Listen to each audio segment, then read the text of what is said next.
What up, D-League? Welcome to the first official Burks' Weekly Preview. My plan is to do these videos once a week. My goal is to have them up on Saturdays to give people time to make trades and set their rosters. A little bit about the format. I'm going to talk about trades, any waiver wire notes of interest. Talk a little bit about the matchups and give my opinions as well as the predictions for the matchups.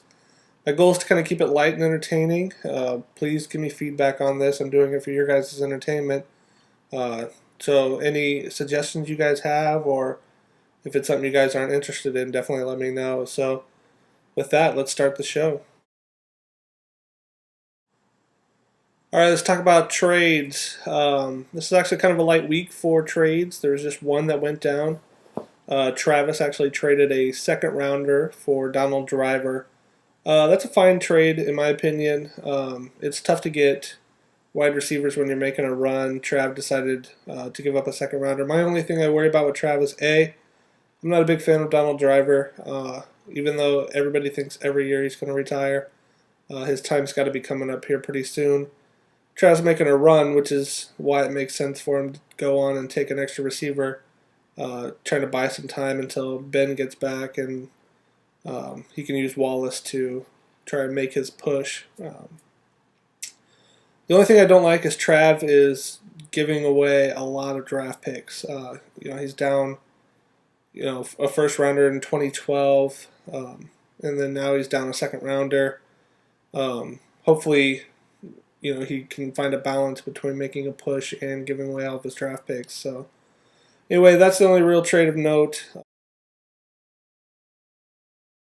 All right, first up, we've got Mind Grapes versus Any Given Sunday. I'm sitting at 1-1 right now. Colin is sitting at 2-0, coming off a hot streak. He's recently changed his name. Apparently, Colin is black now and resembles an angry Jamie Foxx. Colin, if you really wanted to find a bad picture of a black guy pretending to be a football player, you could have gone with this one. So, as I said, Colin's coming in off a hot streak. He's coming off an impressive win over James. He really needs to thank this man for gifting him a starting quarterback the day after confirming Cobb would be the starter going forward in Philly. I don't put a lot into Yahoo's point predictions. Even if you give Vic another 14 points or so for being a starter, Yahoo still has me winning this thing by 20. In the end, I think this is the week that Colin's strong start comes to an end. I feel overall I'm putting a better product out on the field. Colin's lack of a number one receiver and really relying on a running back that's part of a three-headed monster in Dallas is really what's probably going to cost him here. So my prediction is going to be me. All right, next up we have Team Dynasty versus KC Reunited. Here we have one team that is probably underachieving and one that's clearly overachieving. Both of them are sitting at 1-1 right now. James is coming off a surprising upset at the hands of Colin. A lot of people thought he'd be 2-0 at this point. Instead, it's Colin that's going 2-0. It's no secret that Sean's refusal to adapt his team is really hurting him. We're going to check in now with our field reporter, Mr. Dodson, to get his opinion on Sean's handling of the wide receiver position. You are so dumb. You are really dumb. For real. Sean's fielding probably the league's worst wide receiver lineup, while having probably the best stable of running backs in the entire league. Despite all of that, though, Sean's 1-1 after beating an 0-2 backup punters last week in a fail fest. So Yahoo has this thing pretty close. But with New England taking on my poor Bills, Dallas, if they can throw against one of the worst passing defenses in the NFL this week, so that James gets production out of his quarterback and wide receiver positions, I do think that he takes this and goes 2-1.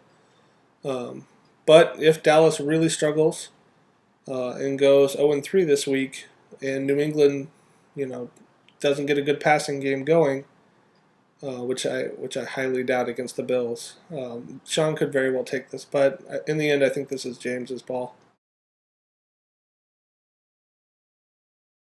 All right, next up we have the Rainbow Warriors versus the backup punters. So Dave's sitting at 1-1, Nate's sitting at 0-2. This is bad news for Nate. He's already off to a rough start. And Dave, who always plays with a strong group of men from top to bottom, this week's going to be more than Nate can handle. Nate's, he's got a great quarterback in Rodgers. His wide receivers and his running backs, though, are hurting him. He's coming off a strong draft, in my opinion. I do think that he may find himself with an early pick next season if things don't turn around soon for him, though. The only way Dave loses this week is if he feels bad again and after his win he manually changes it. So.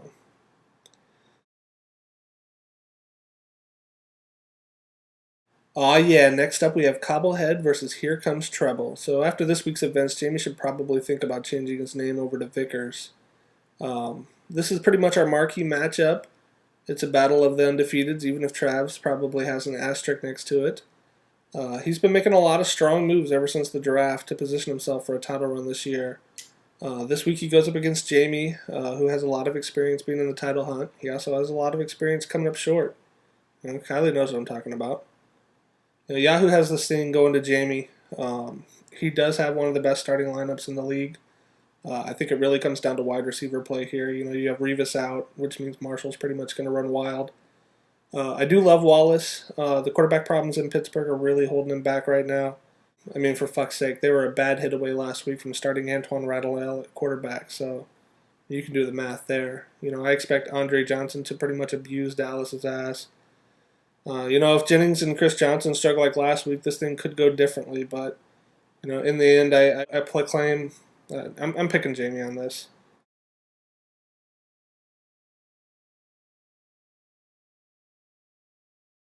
The rest of his league does it the honest way. Oh, hey! It's okay. I'm in his fantasy league.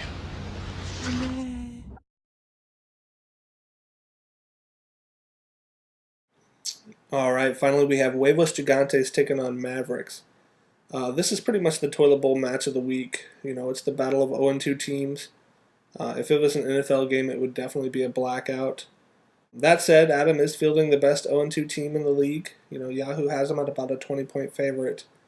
Adam loves his underperforming wide receivers like he loves impregnating white women, but he better start getting similar results if he plans to compete this year. Losing Grant really has him reeling. His quarterback carousel can really kind of make you dizzy. I do like his move for Steven Jackson. I think it put him in a good spot whenever Grant comes back.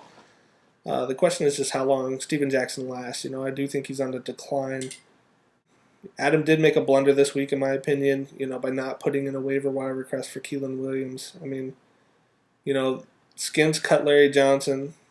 Adam's already thin at running back. He's got Portis on the roster. It pretty much couldn't make any more sense. So I don't know what the hell you were thinking there, Adam. Dan, on the other hand, is probably fielding the best group of wide receivers in the entire league, surrounded by possibly the worst supporting cast that they could be. The only thing worse than Sean's wide receiver play last week might be Dan's quarterback play. David Garrard couldn't even muster up one fantasy point for Dan, and he still has not traded for a better quarterback. Alex Smith did quietly have probably the best game I've seen him have in a long time, sitting on Dan's bench when he played on Monday night. Is that going to happen all year? I highly doubt it. We've been down this road with Alex Smith before. And if you look at the rest of his roster, Stafford's still out with a broken vagina. So, his quarterback hope is pretty glim. So hopefully Dan does not bench Matt Forte this week for Brandon Jackson. I know, buddy. I love the Huskers too, but start your starters, man. So anyway, in the end, I think Adam ends up taking this. Both these teams could fall off the earth, and I don't know if anybody would notice right now. So anyway, that wraps it up for this week, guys. And try the veal.